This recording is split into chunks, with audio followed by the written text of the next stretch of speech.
سب سے پہلے اس بات کو نیگیٹو سوچتے ہیں، اس کو منفی سوچتے ہیں، اور اس کے بعد پھر اس کے جو مثبت پہلو ہوتے ہیں ان کو بیان کرتے ہیں یا ان پر سوچتے ہیں۔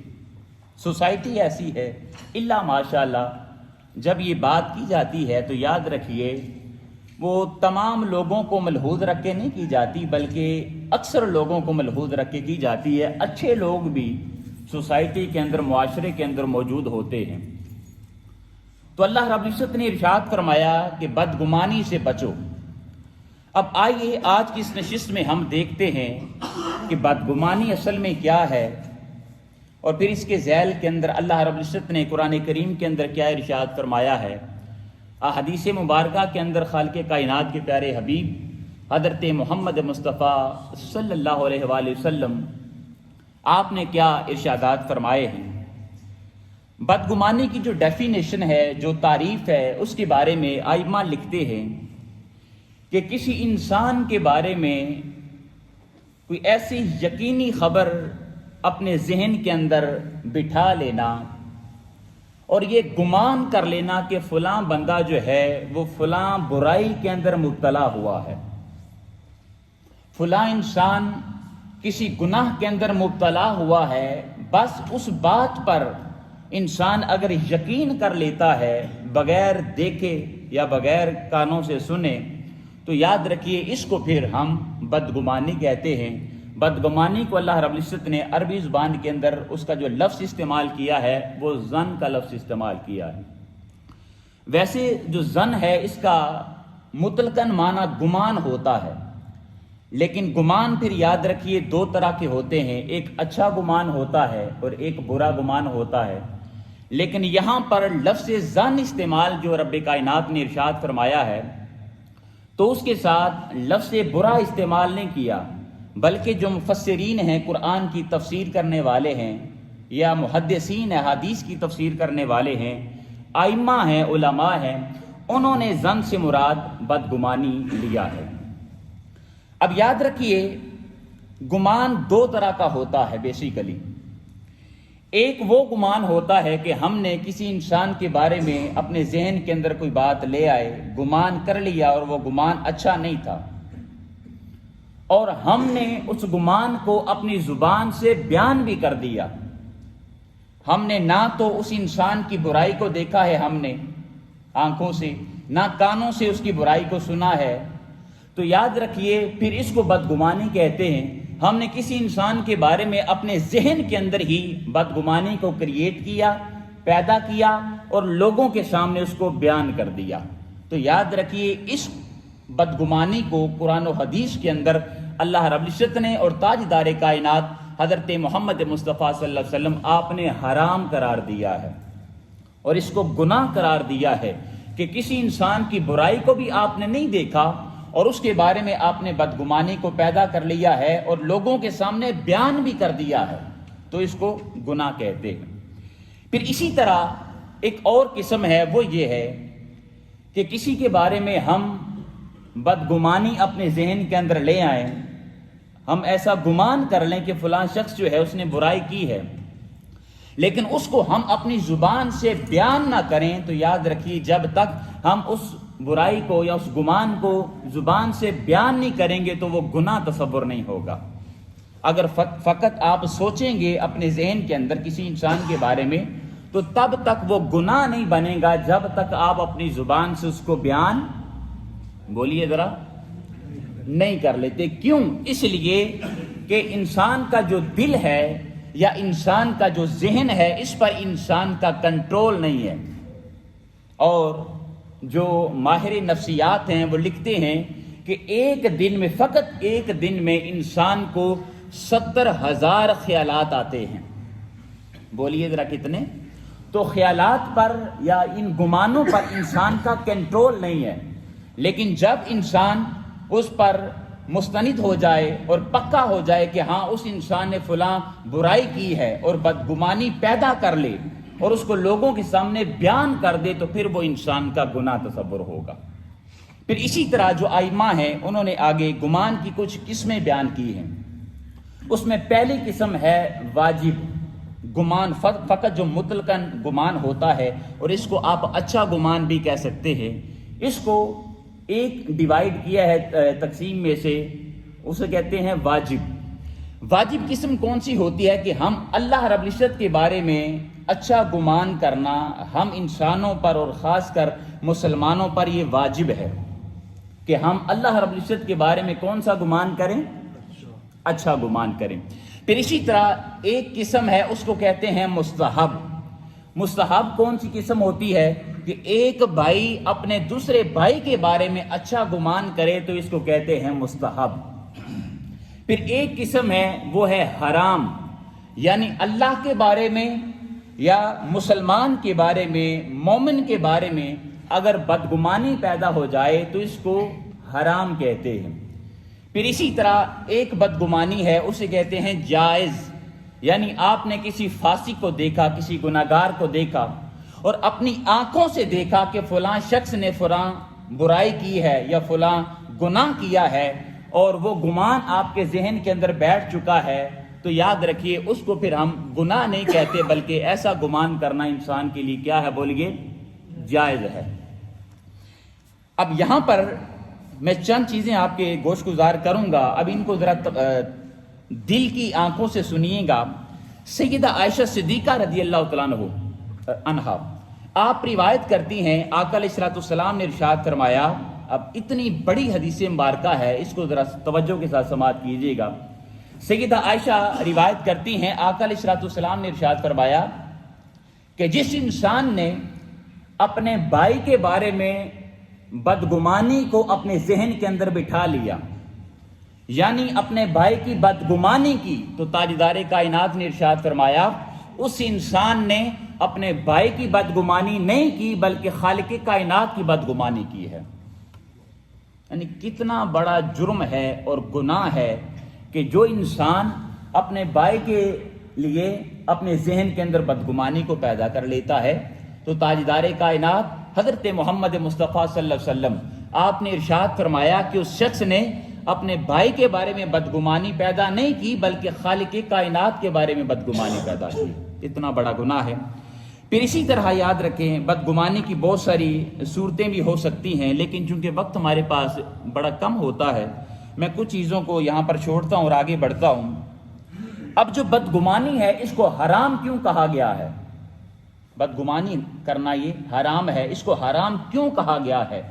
اس لیے کہ بدگمانی کا تعلق ہے انسان کسی کے بارے میں برائی کو اپنے ذہن کے اندر جگہ دے لے اور بغیر دیکھے بغیر سنے یہ یقین کر لے کہ فلاں بندے نے فلاں گناہ کیا ہے، فلاں برائی کے اندر مبتلا ہوا ہے۔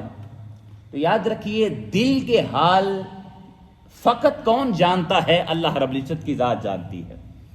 مجھے نہیں معلوم کہ ہمارے ساتھی بیٹھے ہیں ان کے دل کے اندر کیا ہے، آپ کے دل کے اندر کیا ہے، آپ کے دل کے اندر کیا ہے، یا میرے دل کے اندر کیا ہے، آپ جانتے ہیں؟ کون جانتا ہے؟ فقط اللہ رب العزت کی ذات جانتی ہے۔ اس لیے انسان کے لیے یہ حرام ہے کہ وہ انسان کسی اپنے دوسرے بھائی کے لیے بدگمانی کو پیدا کر لے۔ اب یہاں پر ایک دو میں مثالیں بھی آپ کے گوش گزار کروں گا جس کی روشنی میں ہم اس کو آسان طریقے سے سمجھ جائیں گے۔ اب میں ایک چھوٹی سی مثال پیش کرتا ہوں۔ مثلا اگر کوئی شخص اس کے منہ سے شراب کی بو آ رہی ہے، اب یہاں پر آپ سے بھی میں ایک سوال کرنا چاہتا ہوں، کسی انسان کے منہ سے شراب کی بو آ رہی ہے، بدبو آ رہی ہے، تو مجھے بتائیے اس کا کیا مطلب ہے کہ اس نے شراب پی ہے تبھی بو آ رہی ہے؟ بولیے ذرا۔ ایسے ہی ہے نا، انسان کے ذہن میں یہی آئے گا خیال کہ شاید اس نے کیا پی ہے، شراب پی ہے۔ لیکن آئیے اب اس کی ہم تو جہاد میں چلتے ہیں۔ اب ائمہ لکھتے ہیں کہ بجائے اس کے کہ ہم یہ گمان کریں کہ فلاں بندے نے شراب پی ہے، ہم ایسا کیوں نہیں سوچ سکتے کہ ممکن ہے کہ اس نے شراب کا گھونٹ اپنے منہ میں لیا ہو لیکن اس نے کلی کر دی ہو؟ اچھا گمان ہو گیا یا نہیں ہوا؟ اپنے حلق سے نیچے اس کو نہ اتارا، اس نے گھونٹ لیا، لیکن خالق کائنات کے ذات سے وہ ڈر گیا، خوف میں مبتلا ہو گیا اور اس نے اس کی کلی کر دی۔ اب بو تو آ رہی ہے لیکن جس نے بو کو محسوس کر لیا لہٰذا وہ اپنے ذہن میں اس چیز کو جگہ دے گا کہ ہاں فلاں بندے نے شراب پی ہے، لیکن اس نے فقط شراب کا گھونٹ لیا اور اس کو کلی کر دیا۔ پھر دوسرا گمان یہ بھی ہو سکتا ہے کہ ممکن ہے کہ کسی انسان نے اس کو زبردستی پلا دی ہو، تو اگر کسی کو زبردستی شراب پلا دی جائے تو پھر بھی بولیے اس پر وہ حرام نہیں ہوتی، اس لیے کہ گن پوائنٹ پر آپ کو جان کا خطرہ ہے، کسی چیز کا خطرہ ہے، کوئی شخص آپ کو کہتے ہیں کہ آپ نے اگر شراب نہ پی تو آپ کو اپنی جان سے ہاتھ دھونا پڑے گا، تو وہاں پر آپ کے لیے شراب بھی کیا ہو جاتی ہے؟ جان بچانے کے لیے ویسے تو مطلقاً حرام ہے، لیکن جان بچانے کے لیے کیا ہے؟ حلال ہو جائے گی۔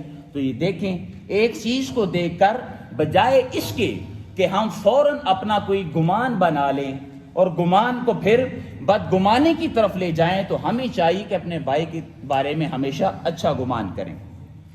پھر اسی طرح حاضرین محترم، حضور نبی کریم صلی اللہ علیہ وسلم آپ کی حدیث پاک ہے، آقا علیہ الصلوۃ والسلام نے ارشاد فرمایا، قال رسول اللہ صلی اللہ علیہ وسلم ایاکم والظن فإن الظن اکذب الحدیث، متفق علیہ حدیث مبارکہ ہے، صحیح بخاری میں بھی آئی ہے اور صحیح مسلم شریف میں بھی آئی ہے۔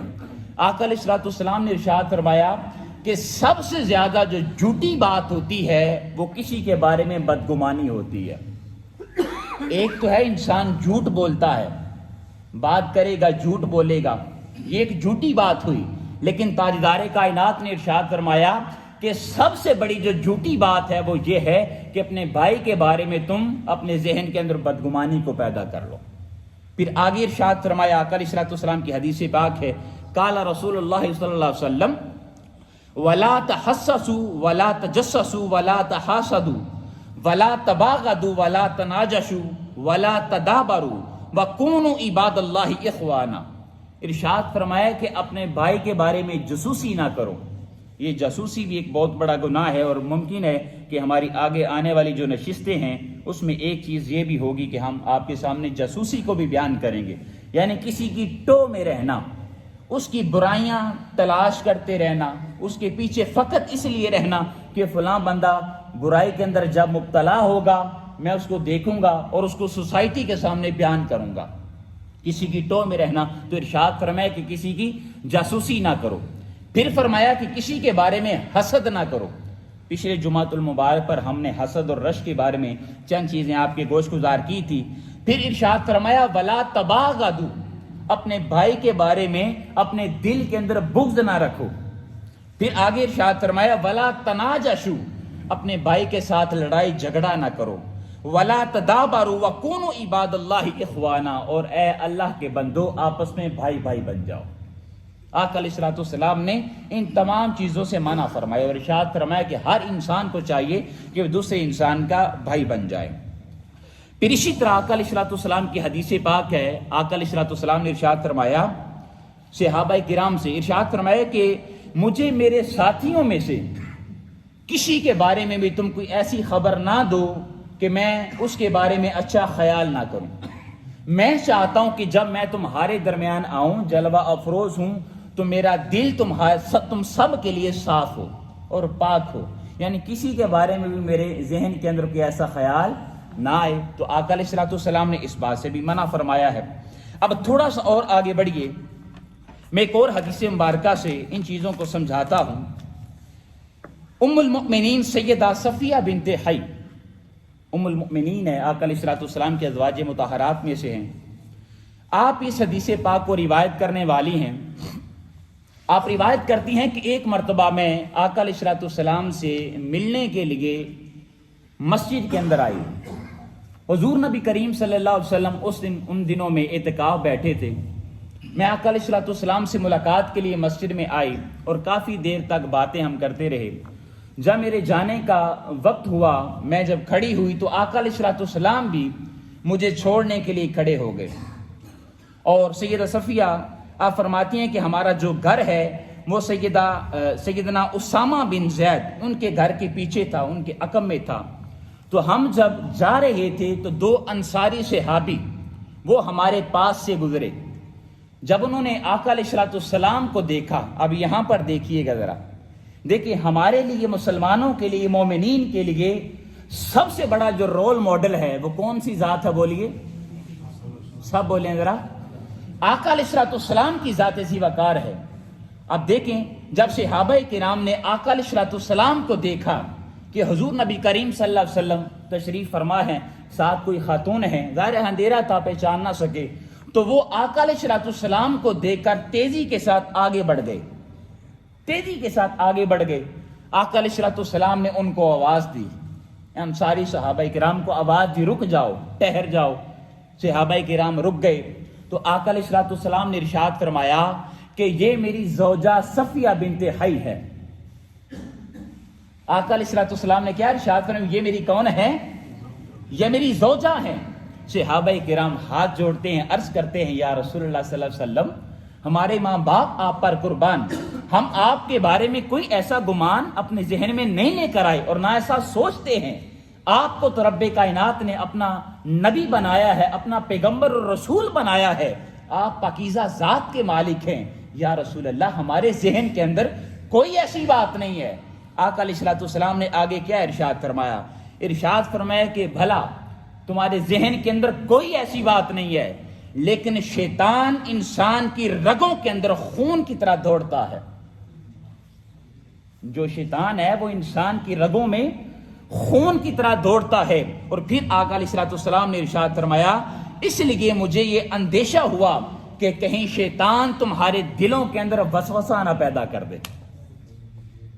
یہ آقا علیہ الصلوۃ والسلام کی ذات ذی وقار ہے جی۔ کس طرح یہ دیکھیں، ان چیزوں کو ایک بتانے کا مقصد بھی یہ ہوتا ہے تاکہ آقا علیہ الصلوۃ والسلام کی جو سیرت مبارکہ ہے اس کو لوگوں کے سامنے بیان کیا جائے، اور اگر ہمارے ساتھ بھی کوئی ایسا واقعہ پیش آ جائے تو انہی چیزوں کو ہم اپنے ذہن کے اندر جگہ دے کر اپنی ذات کو ان چیزوں سے چھٹکارا حاصل کر سکیں، اور اگلے جو انسان ہے جن کے ذہن کے اندر کوئی بدگمانی پیدا ہو چکی ہے اس کی بدگمانی کو دور کر سکیں۔ تو یہ آقا علیہ الصلوۃ والسلام کی ذات ذی وقار ہے۔ پھر اسی طرح حاضرین ذی وقار، میں ایک اور چیز آپ کے سامنے بیان کرتا ہوں۔ اب دیکھیں، اگر میرے پاس کوئی قیمتی چیز ہو، کوئی بھی چیز لے لیجیے، مثلاً یہ موبائل کی بات کر لیں، موبائل کی مثال دیتا ہوں، اس کو ذرا سمجھیے گا۔ کوئی شخص مجھ سے پوچھے آپ کا نام کیا ہے؟ مسعود صاحب مجھ سے پوچھے کہ علامہ صاحب اس موبائل کی قیمت کیا ہے، تو میں ان کو کہہ دیتا ہوں کہ اس کی قیمت جو ہے وہ 10,000 ہے۔ اس کے بعد یہ ہمارا بھائی عثمان بیٹا ہے، یہ پوچھتا ہے کسی اور نشست میں کہ حضرت صاحب آپ نے یہ موبائل کہاں سے لیا؟ تو میں انہیں جواب دیتا ہوں کہ مجھے میرے دوست نے تحفہ دیا ہے۔ اب مجھے ایمانداری سے بتائیے آپ کے ذہن کے اندر کیا بات آئی ہے؟ بات تو یہی آئی ہے نا کہ علامہ صاحب نے جھوٹ بولا ہے، ان کو یہ کہا ہے کہ میں نے 10,000 کا لیا ہے، اور ان کو یہ کہا ہے کہ مجھے میرے دوست نے کیا کیا ہے؟ گفٹ دیا ہے، تحفہ دیا ہے۔ اب یہ دونوں لوگ کسی مجلس میں اکٹھے ہوتے ہیں اور تیسرے بندے کو بتاتے ہیں کہ علامہ صاحب نے ہمیں یہ کہا، مجھے یہ کہا کہ 10,000 کا لیا، اور مجھے یہ کہا کہ یہ کیا ہے، مجھے تحفہ ملا ہے۔ اب وہ شخص میرے پاس آتا ہے کہ علامہ صاحب آپ نے جھوٹ بولا ہے، فلاں کو آپ نے کہا 10,000، فلاں کو کہا گفٹ ملا۔ تو اس کے اس اعتراض کو میں یہاں پر دور کروں گا۔ میں کہوں گا کہ ہاں، میں جب اس موبائل کو خریدنے کے لیے دکان پر گیا تو میں نے دکاندار سے پوچھا کہ اس کی قیمت کیا ہے؟ اس نے کہا کہ اس کی قیمت ہے 10,000۔ تو قیمت کیا ہوگی اس کی؟ 10,000 ہو گئی نا۔ میرے ساتھ میرا دوست کھڑا تھا جو میرے ساتھ گیا تھا، تو بجائے اس کے کہ اس موبائل کے پیسے 10,000 میں دیتا، میرے دوست نے پے کر دیے۔ اب مجھے قیمت بھی معلوم ہے کہ اس کی قیمت کیا ہے، 10,000 قیمت ہے، اور دوسرے نمبر پر میں نے اس موبائل کو خود خریدا بھی نہیں ہے، بلکہ دوست نے مجھے کیا کیا ہے، گفٹ کیا ہے، تحفہ دیا ہے۔ تو حاضرین محترم، خدا را کوئی بھی بات آپ تک پہنچے تو پہلے اس کی تحقیق کیا کریں، مکمل طور پر اس کی تحقیق میں جائیں، اس کی ریسرچ میں جائیں، اور پھر جا کر اپنے گمان کو کسی کے بارے میں پختہ کیا کریں۔ ایسے نہ ہو کہ ہم نے بس کسی کے بارے میں ایک چھوٹا سا جملہ سن لیا، کوئی شخص ہمارے پاس آیا، اس نے خبر دے دی اور ہم نے اس خبر پر یقین کر لیا، کسی کے بارے میں بدگمانی کو اپنے ذہن کے اندر جگہ دے دی۔ تو حاضرین محترم، یاد رکھیے ایسی بدگمانی کرنا ہمارے لیے کیا ہے، حرام ہے اور جہنم میں جانے کا سبب بنے گا۔ اب ہماری سوسائٹی کے اندر کچھ اس طرح کی چیزیں رواج پکڑ چکی ہیں۔ مثلا اگر کسی شخص کو نوکری سے فارغ کر دیا جائے، جاب سے فارغ کر دیا جائے، تو وہ فوراً اپنے ذہن کے اندر یہ گمان لاتا ہے کہ کسی دوسرے بندے نے سازش کی ہوگی۔ پھر اسی طرح اگر کسی کا کاروبار نہ چلے تو وہ اپنے ذہن کے اندر فوراً یہ گمان لے آئے گا اور بدگمانی پیدا کر لے گا کہ فلاں شخص نے کچھ کیا ہوگا۔ پھر اسی طرح حاضرین محترم، اگر کوئی شخص، اب یہ چیز بھی سنیے گا، اگر کوئی شخص مسجد میں آ گیا ہے نماز پڑھنے کے لیے یا کسی مجلس میں آ گیا ہے اور اس کے دل کے اندر رکت پیدا ہو چکی ہے اور رکت کی وجہ سے اس کے آنسو بہہ چکے ہیں، وہ رو پڑا ہے، تو دوسرا انسان اپنے ذہن کے اندر یہ گمان کرے گا کہ فلاں بندہ جو ہے وہ ریاکاری کر رہا ہے، وہ دکھلاوا کر رہا ہے۔ سوسائٹی ایسی ہماری پروان چڑھی ہے۔ پھر اسی طرح حاضرین محترم، اگر کوئی گورنمنٹ ملازمت کرتا ہے، گورنمنٹ سرونٹ ہے، خاص کر پاکستان کی بات کروں، اور وہ تھوڑا سا خوشحال ہے، اچھا اس کا گھر ہے، اچھی گاڑی ہے، تو ہمارے ذہن کے اندر فوراً یہ خیال آئے گا کہ یہ ساری اوپر کی کمائی ہے، یہ رشوت لیتا ہوگا، یہ فلاں کام کرتا ہوگا۔ جی اسی طرح دوستانے سی وقار، اگر یاد رکھیے شوہر وہ بیوی کے خلاف یا بیوی شوہر کے خلاف اپنے ذہن کے اندر بدگمانی کو پیدا کر لے تو یہ رشتے پھر آگے، بولیے ذرا، آگے نہیں چل سکتے۔